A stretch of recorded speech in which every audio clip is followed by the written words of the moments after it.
All right, moving on. As we've been reporting here the past couple of months, the Washington Post has undergone a sea change, cutting its reporting staff in half, eliminating sports and virtually all of its international coverage, and limiting its opinion pages to what Jeff Bezos refers to as personal liberties and free markets. The changes have cost them 60,000 digital subscribers, untold numbers of home deliveries. But as Dan reported recently, it's clinging to its right to report on the Pentagon despite the lack of press credentials due to unreasonable demands from the Trump administration. Dan, explain that. How does that tip line work, and how come Jeff Bezos hasn't shut it down?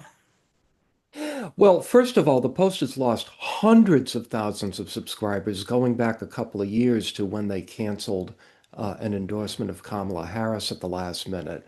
The 60,000 was just a reaction to the most recent Mhm. cuts.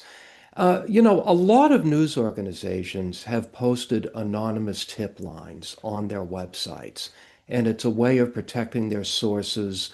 The problem, of course, is that you don't even know who the tip is coming from.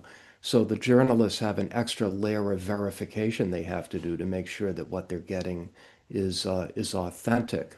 But the Post has kept up a tip line that they run with their defense stories, saying that if there are any Pentagon employees or service members who would like to tip us off to wrongdoing, just click here.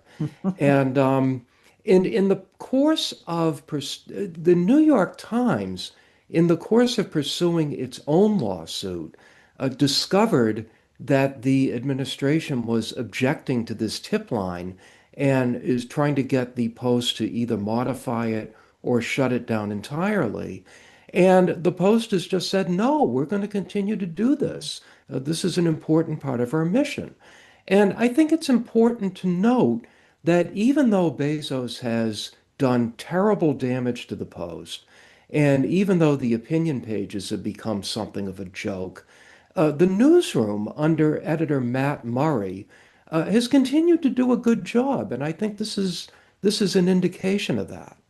Scott, yesterday's or the weekend's New York Times had a really interesting piece saying that Matt Murray tried to resign. Will Lewis was the executive Sure. editor. He did resign, but when all this was going down with Bezos, Matt Murray wanted to resign, and Bezos convinced him to stay. And there was a lot of interesting stuff in that report that, Bezos says that they the productivity at the paper had dropped by double. And who knows whether that was a morale issue or whatever it was, or whether reporters had become lazy. But he said, Sure. we're going to cut the staff in half and we're going to become more productive. I mean, that's kind of an old saw in the newsroom, but I mean, he might have been right about that. I mean, it's possible that, people weren't as productive as they once were. Yeah, he had, I mean, one of Bezos's gripes, I guess, from that article, reading that Times article, was that they're not using statistics enough or data enough in making their decisions, and that he had data showing that the articles per reporter had dropped by 36% since 2020, and that page views had declined by 48%. So it's an interesting statistic. Um, and I also wonder whether, given how much turmoil there's been at the paper, that also reflects morale or Mhm. people coming and going. Um, so he may be onto something. I also wonder whether that's not the most it's missing the human angle of the whole thing too.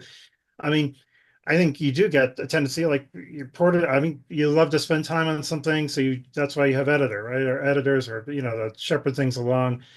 But is it really? I mean, that's a long-standing kind of it's a faux solution to a declining news organization. I've been in a couple of them where you say everybody's got to work harder. We all have to do, double the amount of stories. That's how we're going to do it. And you're losing sight of the big picture, Mhm. and that you really need to get the readers or do things that people are interested in or actually dig in and make a difference on a story.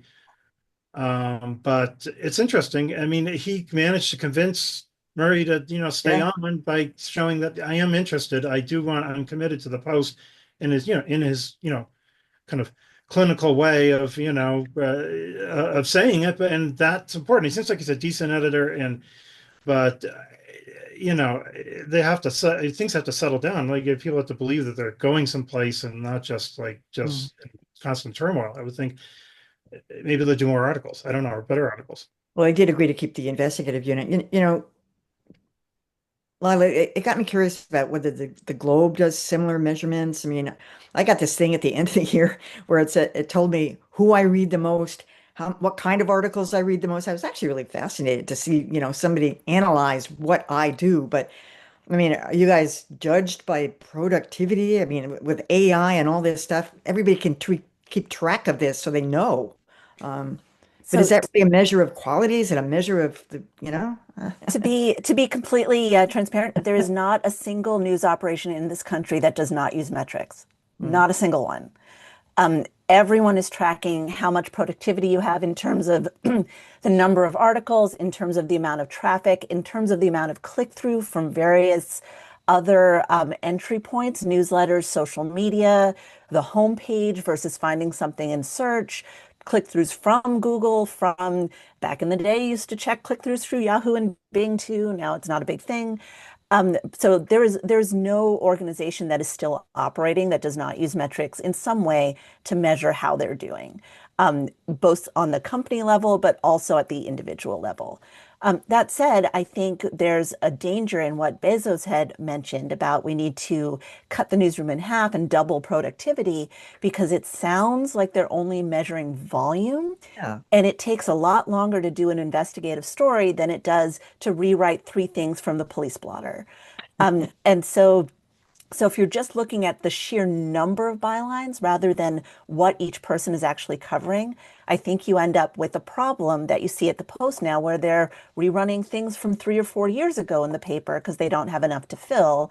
And the people they've let go are the ones who are doing some of their most in-depth stories, which brings me back to the tip line.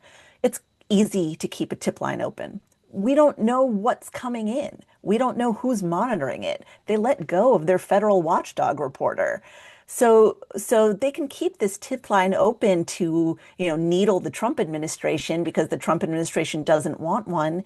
If they close it, the reporters will just put up their signal handles and people will reach them that way. We all do that too. Everyone or many reporters, especially investigative reporters, especially crime reporters, have their own tip lines in the bottom of their social media or at their email sig where you can send them information anonymously. So I don't give them kudos for keeping open their tip line. I've kept mine open. It all depends on who's monitoring it, who's vetting it, and who's writing up things from it, and whether they're getting scoops from it. And I think time will still tell. Good point. All One right. other thing about the productivity. I kept waiting for somebody who was reporting on this declining productivity to point out that sort of during the height of the Post success some years ago, when Marty Baron was editor, in addition to doing great journalism, they were publishing massive amounts of clickbait, the sort of thing that would just take a couple of minutes to bang something out and put up. And that was bringing in a lot of eyeballs. And that would make people look very productive, wouldn't it? Yeah. Um, Well, back when Huffington Post was Sure. was the big thing, that was an actual strategy. It was called business in the front, party in the back. You would have the big stories, the big important stories, and then you'd have stories that never made it to the homepage of the site that were based entirely on search queries like, can I break my finger if I do this? And that would be the headline and replace another word for finger, and you have a second story. Wow.